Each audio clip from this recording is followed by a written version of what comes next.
Talent is a myth. It's a convenient lie we tell ourselves to justify why we aren't standing at the summit. We look at the greats, the icons, the legends, and we call them gifted. We call them prodigies. We do this so we don't have to face the truth, that their greatness was not given. It was forged. And nowhere is that more evident than in the life of Kobe Bryant. This isn't a story about basketball. It's a study in the architecture of obsession. Kobe didn't want to be better than the competition. He wanted to reach a state of existence where the competition became irrelevant. He called it the Mamba Mentality. To the outside world, it looked like insanity. To Kobe, it was just arithmetic. He understood that success is a simple equation. Hours in the dark, multiplied by the intensity of your focus, equals the light of the victory podium. He didn't just train. He studied the refs. He studied the mechanics of the rim. He studied the psychology of his opponents until he knew their next move before they did. He didn't believe in fate. He believed in preparation so thorough that fate had no choice but to bend to his will. Most people say they want to be great, but they keep their lives balanced. They want the gold medal, but they also want the sleep, the comfort, and the social life.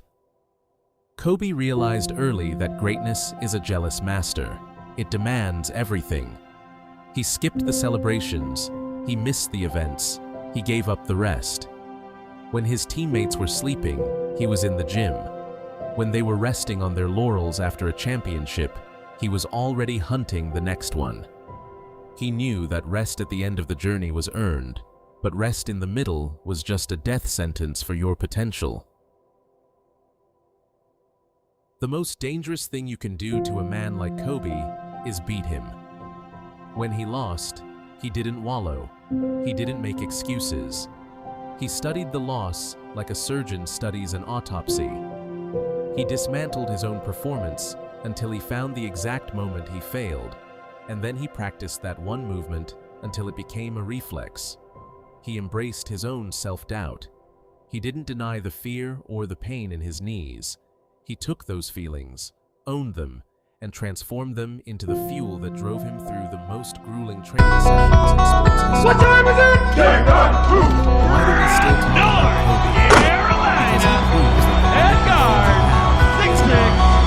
Michael Jordan! Spend a lifetime hitting your head against it.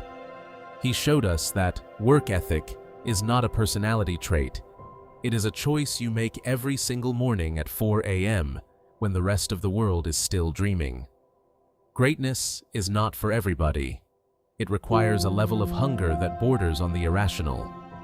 But if you are willing to embrace the obsession, if you are willing to work in the dark so that you can shine in the light, you won't just achieve your goal, you will redefine what is possible. This is your mirror. You are currently standing at the edge of your own potential. The world is waiting to see if you have the discipline to back up your ambition. Stop looking for shortcuts, stop waiting for the right conditions, and stop apologizing for your hunger. If you are building, if you are striving, and if you are refusing to be average, then you belong here. Take a second to hit that like button, share this with someone who needs the push, and subscribe to StriveLogic. We are building a community of people who don't just want the trophy, they want the journey. Join the movement. Strive or stay stagnant.